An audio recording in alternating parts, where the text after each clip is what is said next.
Hey Siri, what should everyone do while watching my video? Hit the subscribe button and the bell next to AJ170's name so you never miss a video. Hey guys, what is up? This is AJ170, and today guys, I'm going to be showing you my illegal Wi-Fi jammer. Now this is actually a Node Mcu Lua v3. Now it can be used for many different things depending on what you guys put inside of this. In order to put something inside there, you need to download a bin file and flash it to this with the Node MCU flasher, which you can download onto your computer and do it all from a computer.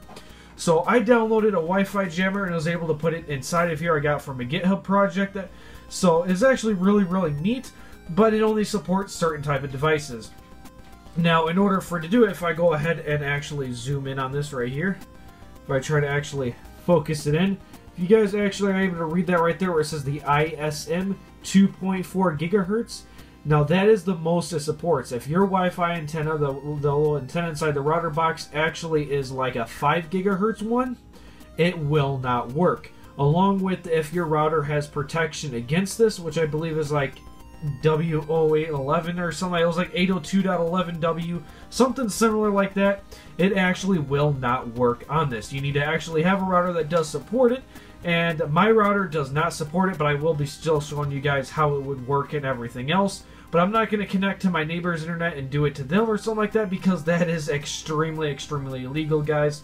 It is legal if you keep it for development purposes and only use it on yourself. If you use it on somebody else, especially without their permission, that's when it becomes illegal.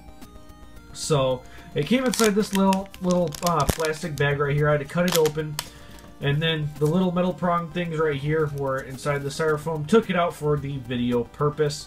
But yeah, things are really small. All you have to do is get some power going to this thing, which I will actually be using my power brick for, guys. And then I'm going to go back to the screen recording on my iPhone and show you guys what it looks like when you're actually attacking somebody. So I'm going to go ahead and set this thing up. Alright guys, so I plugged in the Node MCU inside of this little Android adapter. I don't know what the actual technical term for it is. Here's my power brick right here. So if I go and plug this in, you'll actually see a blue light come on the actual Node MCU.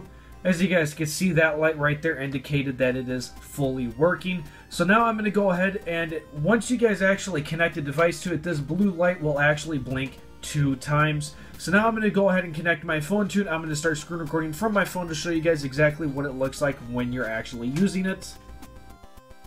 Alright guys, so as you can see, I'm on my iPhone now, so what you're going to want to do is go ahead and connect to the actual Wi-Fi of the Node MCU, because it projects its own Wi-Fi.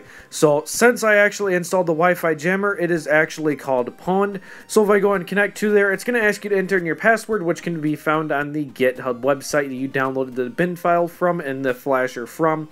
So once you're fully connected to that, go ahead, go to the info about it, and go to the DNS. The DNS, which is 192.168.4.1, is what you're going to want to go ahead and copy and put it inside of your web browser. So I'm going to go ahead and open up my web browser now, and I'm going to go ahead and go to that exact URL now. So now that I'm at that actual URL, I'm going to go ahead and wait a couple seconds, and let's go ahead and fully go to there. And here it is right here. It should look something like this.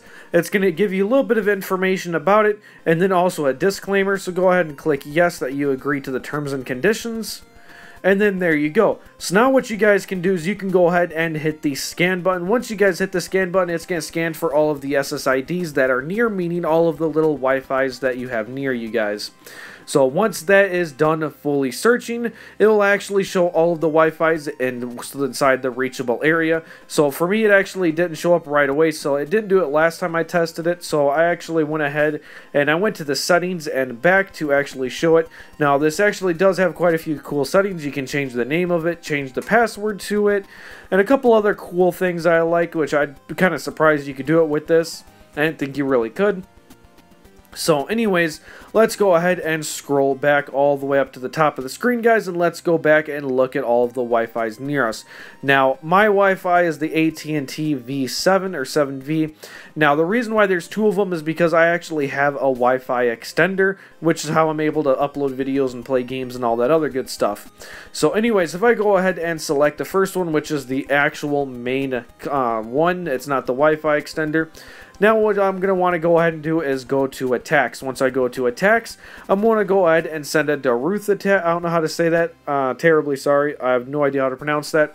But after it says starting for a good couple of seconds, it should say 10 PKTS sending. So let's go ahead and wait a couple of seconds. And there we go. So now if my Wi-Fi didn't have protection against this, which it does have protection against these types of attacks, so I can't really show you guys using it like I said earlier. But if it didn't have protection to it, you wouldn't even be able to connect to my Wi-Fi. As soon as you connect to it, it'd automatically kick you off. You try connecting, it'll just keep kicking you off every single time you try connecting to there instantly.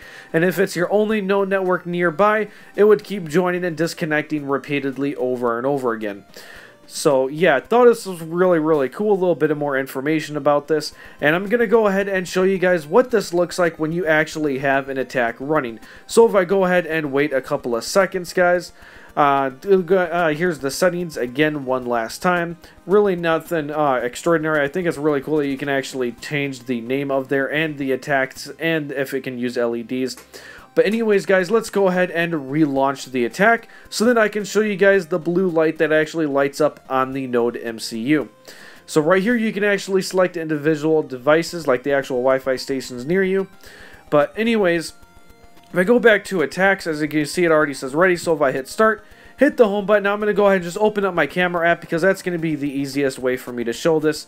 So as you guys can see, that blue light right there is on, indicating that it is currently disabling somebody's Wi-Fi, which it should be disabling mine, but my Wi-Fi has protection against it. So anyways, guys, thought this was really cool. I like making videos on things that are different but have technology related to it, or at least somewhat of an iPhone related, because I used an iPhone to do it. So anyways, guys, this is AJ170 signing out. See you guys next time.